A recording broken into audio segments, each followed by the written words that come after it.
The rain that night was a brutal, relentless curtain, blurring the street lights and making every sound echo with the raw acoustics of loneliness.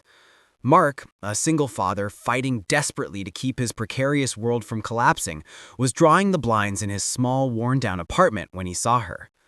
Welcome back to my channel, Classic Stories. If you're new here, please don't forget to subscribe, like, and share.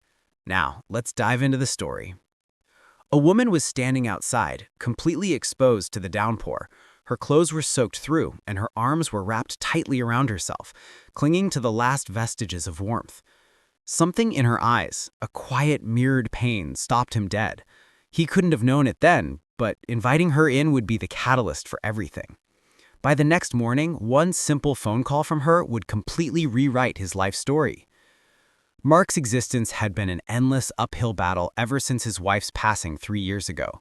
He constantly worked double shifts at a repair shop, barely making enough to cover the rent and groceries for his 7-year-old daughter, Lily. Every evening he came home bone-tired, yet the sheer sight of his little girl's smile gave him the strength to face the next day. Lately, however, the mounting pressure of overdue bills, the broken apartment heater, and the landlord's looming threats were starting to crush his spirit. His only true comfort was the small, warm laugh that drifted from Lily's bedroom as she hugged her threadbare teddy bear, whispering goodnight to her mother's framed picture. That night, as thunder shook the window panes, Mark couldn't shake the image of the woman outside.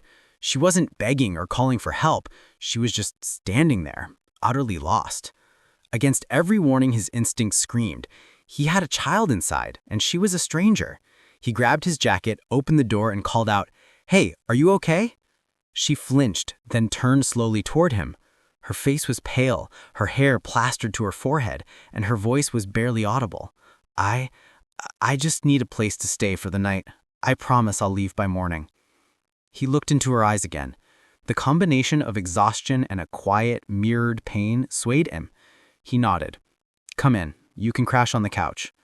She stepped inside, water dripping onto the threadbare carpet, whispering a soft thank you. From her room, Lily peeked out curiously. "Daddy, who's that?" Mark offered a soft smile. "Just someone who needs a roof for tonight, sweetheart." Lily's innate innocence instantly broke the tension. She ran out, handed the woman her small, soft blanket, and declared, "It's warm. You can have it." The woman's eyes welled up with tears, which she quickly wiped away. "Thank you, little one," she whispered. The hours passed in a subdued quiet. Mark offered her instant soup, and they sat near the little heater that buzzed louder than it produced heat. She introduced herself as Emily, just Emily, and said she had been through a rough patch.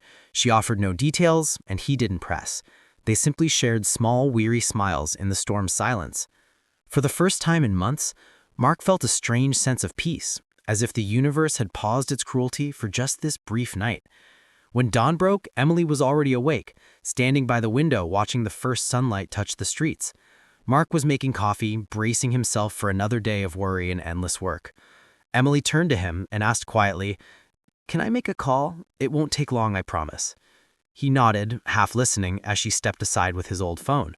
The conversation was brief, calm, and oddly formal. When she returned the phone, she gave him a small, knowing smile that looked different, almost confident.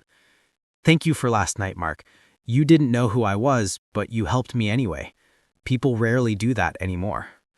Before he could reply, she left, disappearing down the street like a shadow melting into the light. Mark quickly dismissed the encounter. He went about his day, dropping Lily at school, returning to the garage, and working a long shift. But that afternoon, everything changed. When he arrived home, a sleek black car was parked outside his building. 2 people in immaculate suits were waiting.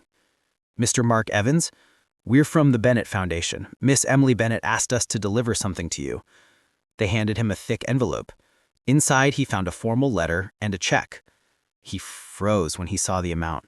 $250,000. His hands trembled as he read her note. "You offered a stranger kindness without asking for anything in return. I was that stranger. My name is Emily Bennett, CEO of Bennett Industries. Consider this not charity, but gratitude. Use it to give your daughter the life she truly deserves. You reminded me that humanity still exists. Never stop being that person." Tears blurred his vision just as Lily ran up to him, clutching a small crayon drawing of their family. "Daddy, why are you crying?" He knelt, pulling her into his arms. "Because, sweetheart," he whispered, "sometimes the smallest kindness can change everything." In the weeks that followed, Mark paid off his debts, fixed the apartment, and even started his own auto repair shop with the remainder of the money. Life wasn't suddenly perfect, but it was hopeful. He often thought about Emily in that stormy night. Months later, as he picked Lily up from school, he saw a familiar car pull up nearby. Emily stepped out. Dressed simply this time, with no trace of the corporate world she commanded. She smiled when she saw him. "Looks like things turned around," she said. He shook his head gently. "Thanks to one phone call." She shook her head gently. "No, Mark. Thanks to one act of kindness." And as they stood there, the sun setting behind them, both of them understood something profound. Life's biggest miracles come not from money, power, or luck, but from a single selfless moment when you choose to care for someone who has absolutely nothing to give back. That night in the rain wasn't an accident. It was destiny disguised as kindness.